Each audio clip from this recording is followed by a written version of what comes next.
Guys, hello guys. In this tutorial I'll be showing you guys how to cancel an order in your HotBit account.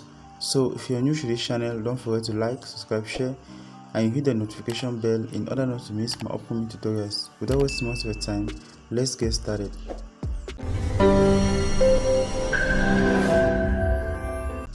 So the first thing you need to do is that you need to log in into your HotBit account. Once you're there, you simply click on what treat, after which you click on what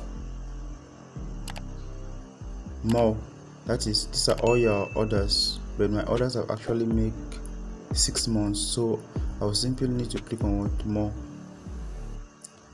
after which this is actually the order in which I want to cancel, so I'm going to click on what cancel. Once I'm there, I'm going to click on what confirm. I've actually cancelled my order. Thank you guys for watching. Peace.